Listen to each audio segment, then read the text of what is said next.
ema wakwaba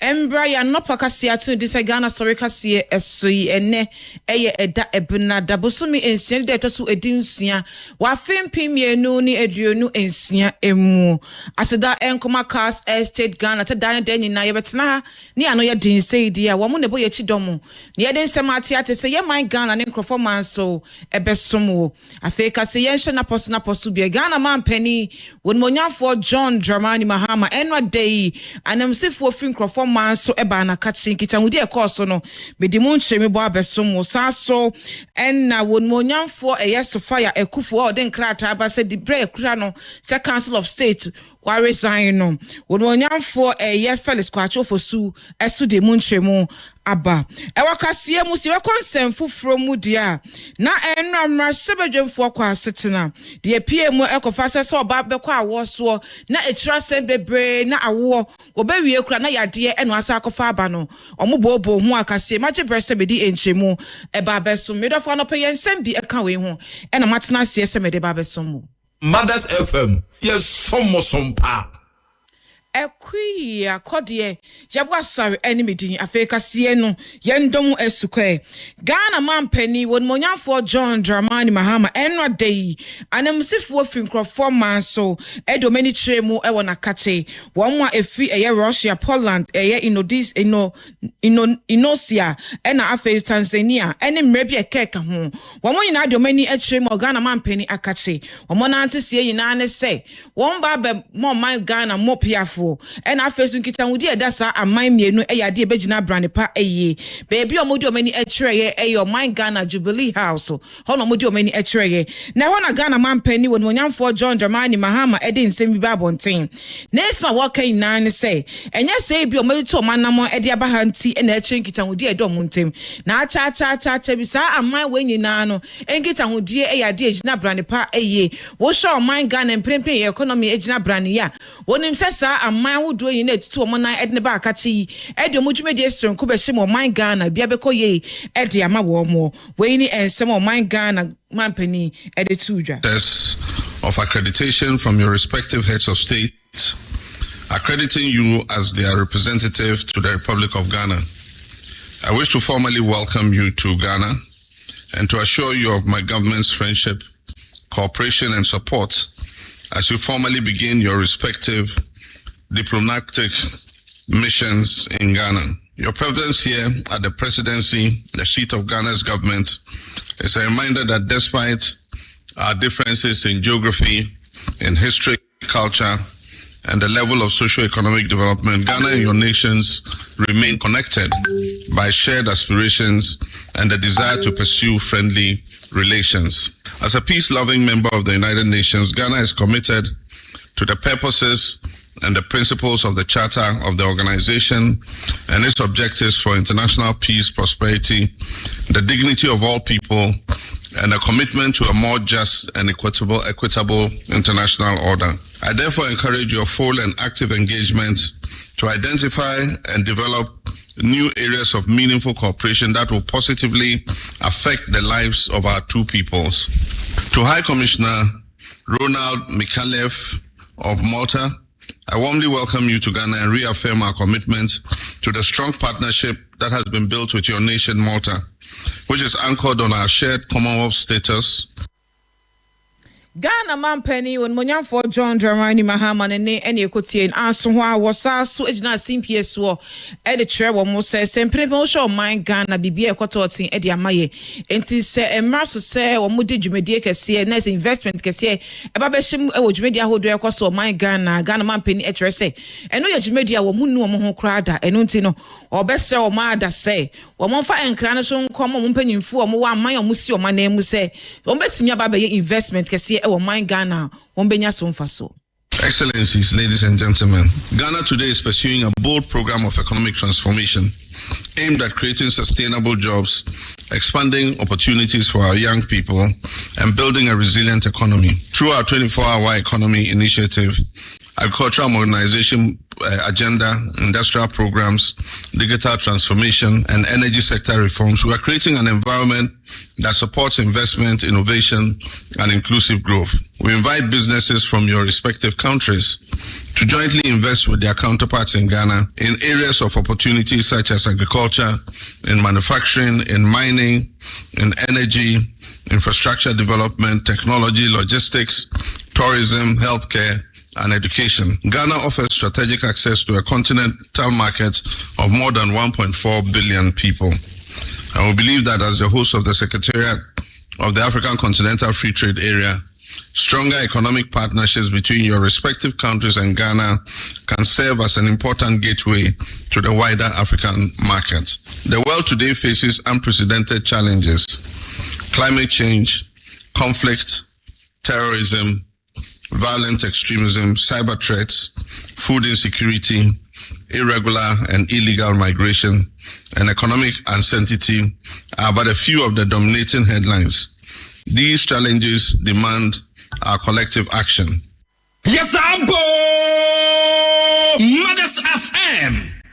When for John Dramani Mahama ne eni ekotie no afe yemfie ni entremu ewo enkane Chief Justice Akachie won monyamfo ma Mesofaya Ekufo enra dey ebeto abontin so den krata akose Council of State a odimu tentima pa eye no resign eno na wodwani ekyeremu Ghana mampani na bank asie mu akasamafo ema no won monyamfo Felix Kwachofo su den krata ba abontin po no oyensem trofo hyemudie eno de ensem ba abontin a wo kyerɛ sɛ wo shema Mesofaya Ekufo na krata o de ba abonten ya fimpimienu ni aduenu enum ne bosome September eno de ba abonten den pre de obetimi aka asisu dua se Ghana mampani age atum ato se Ghana mampani ebese eyi pa wofo no akosi na nemu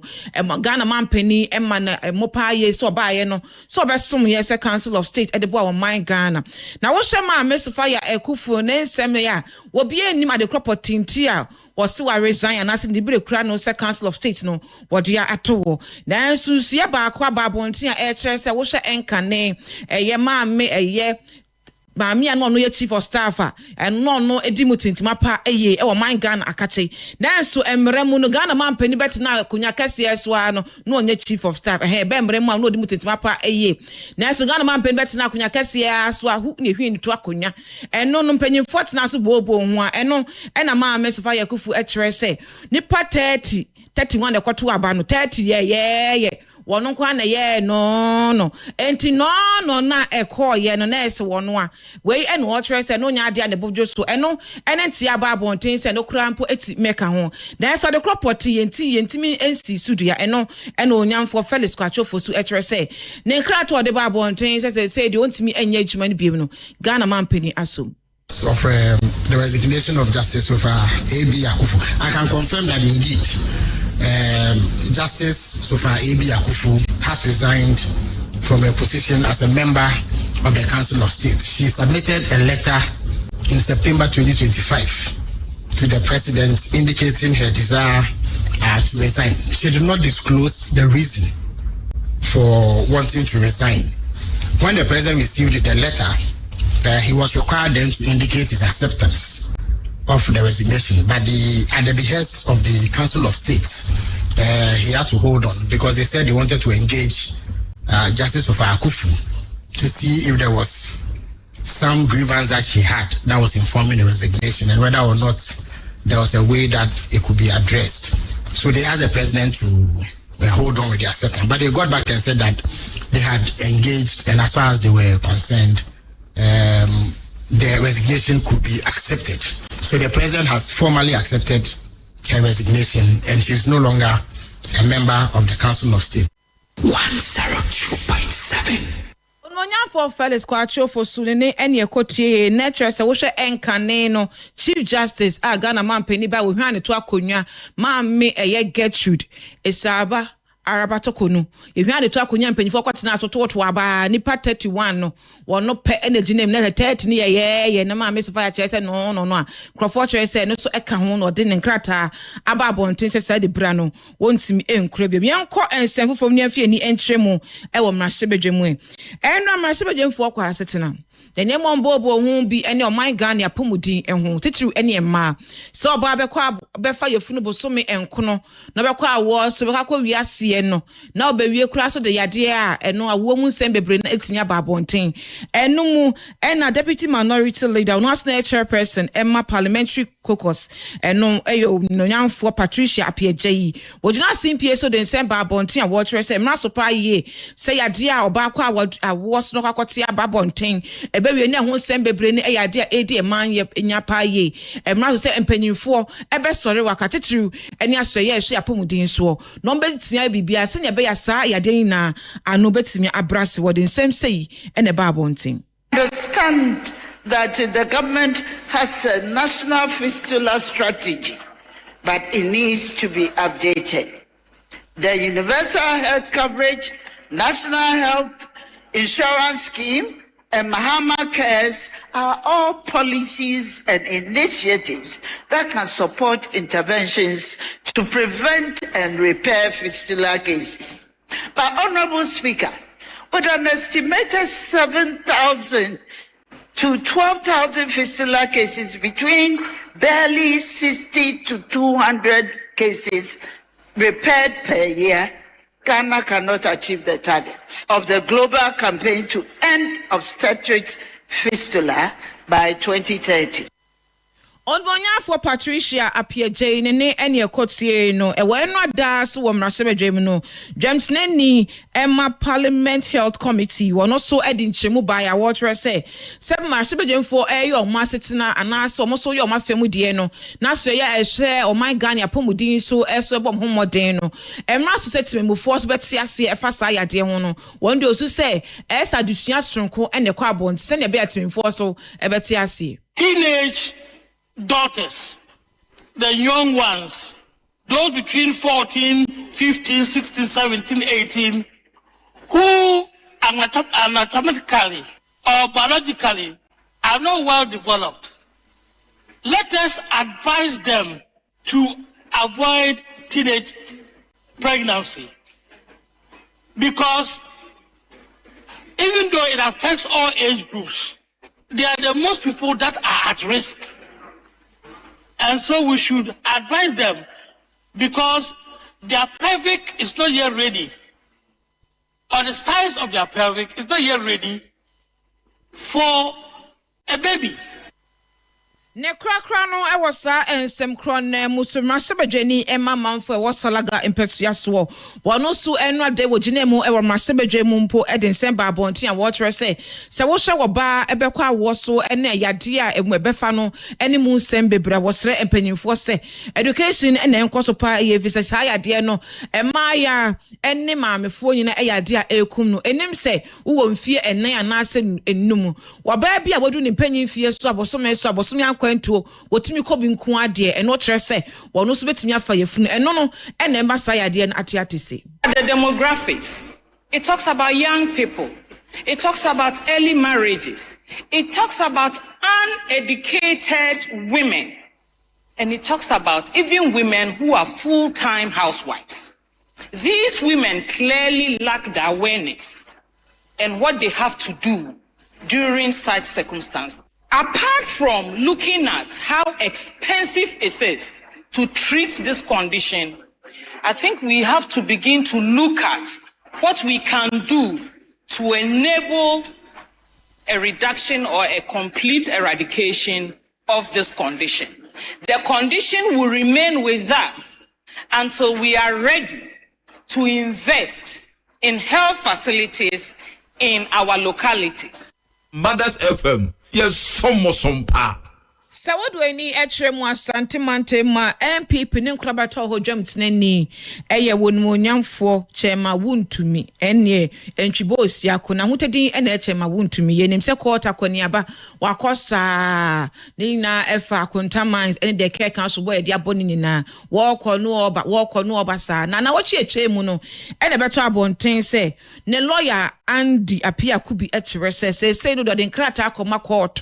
eye Accra High Court court. Say no watching ho every chema wuntumi nurse or no any legal counsel ebiem. Na na court kwa asetena. Court kwa asetena no mo say enkrata won monyanfo Andy apia kubi edebeda wo mo enya de ombesomu. Eno enema lawyer so dey nsima babo nte say court na asuma wobesa akobiem. Na ne bota yenti a watching ho every eye chema wuntumi enne court won sensem ne eye mines won sensem ya ne ho akadwa mu nyina ne say waso hwe asem na baby e keka kone ho behia pa se wo no betwe ne ho afri mu nche mu sei ene wo de bai. Indeed, part of the argument of the court was that we did not serve our client, the accused person. And it is demonstrable, even in the court, that notwithstanding our intention to withdraw, we have stayed glued to our client even till today. And even on a day like this, we announce ourselves as representing our client. So the withdrawal of representation would be subsequent to this action, not before, for generating a reason to inform him before we come to court. And he did not also, even though he was in court, object to our decision to withdraw, giving a presumption that he has adequately been informed of our intention to withdraw, and we do so now that notice has been served on him and on all parties and even the public. What remains to be done is for me to file a notice of withdrawal pursuant to today's arguments. So the notice of withdrawal gives also the client opportunity to engage another counsel. On monyanfo Andy apia kubi esquire ne ene kotie ye no na ewo sa ensem krona mu eno no nyanfo Bernard Enchibosia coach ma wuntumi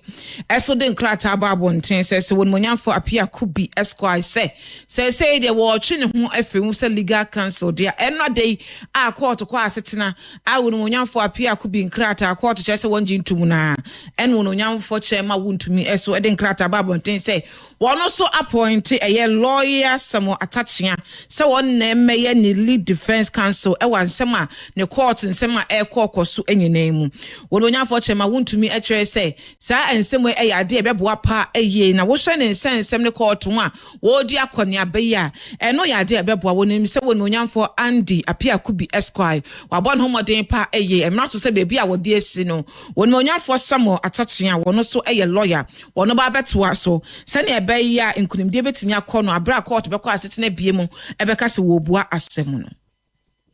Mothers FM, yes, some pa. Yanfa yeni entremu ewo Salaga South in Pesua so amrahye bedwani akasa na ne kase ya wokan ina ne se wato ensafe haso piti mpanyimfo saaso na posifo akache enna busuafo a won dehye ekoda hospital ho na sebe woka enchini gu emprempren po ne mu no ye ehu eno ena amrahye bedwani se wo sha posifo nse nhwemu bi ombeye bia no obo omachi se obo omachi dompa se ne be ya won behu emu no na eye busuafo e kire se ayo omo ya pa eyi omude che ne koda hospital ho emekuma bi ena fofia nto atwato anam e won siedo afa ne emu no hospital fo mpanyimfo kire se mo hu emu no eno ena Salaga South Masebedwani e kire se wo hye sa eye mpanyimfo miensen hospital ho aposifo ena busuafo se wo munyina enka bomo no so beboa se ne be ya emu no omo nsa betimi aka. On the day that this very sad event happened, we were actually hosting school children from this constituency at Parliament. And so it was a bitter, sweet day for me. I was happy to see the Agape students in Parliament, and yet the other side of me was brooding over the son newborn baby. The news got to me through Kashington FM. That's how I got the news. And I immediately activated everybody that needed to speak with us that day. Now, the sense I got from speaking to everybody was the baby had not been found. The mother, after delivery, wasn't well. So she herself was receiving treatment. And the two nurses in charge of the facility had been arrested. subsequently processed to court the day after, and I think they're on court remand. Yesterday, I got some more information which indicates that that information tries to suggest that it was a conscious effort for someone to steal the baby. Mothers FM, yes, some pa. Sine ya ni ka no, oba be ko bosom, oba nyem bosom me nkunu be ko awo so, oba wiase be ko akwo na akoda no. Sa wo hu sem de bebro ma mi hu beto dodo no yare na nurse fo ehwe no. Mirikuma tembi oba ya yeso oba no awu. Na wawu na monfa mba yisu emu nkyerɛ me no so akwakoye edin bia mpɛsme bɔ no ha sei eno akwakoye ensem bebre busua fo bo enjoso mrahye bedwani ne bo enjoso aposifo so ahye omo se omonya asemi enhwemu se ne be ya akoda no ayawo no a doctor fo ne nurse fo wo hospital wo sa akoda na to anam wo nsie do wo magye atum na nemu no so wo ye a gise wuyi ano e wo fie e de ma me de ka se ne be se ha sei na eye efoganyo tamaklo wo de Ghana Sorry Sports no ababeto waso semofo eye abena fokuo jebo me producer eye tina ekwi akode yabo asare animidi mama machi Radio Munina Batai, Mothers 102.7 FM. Adishmaima, cause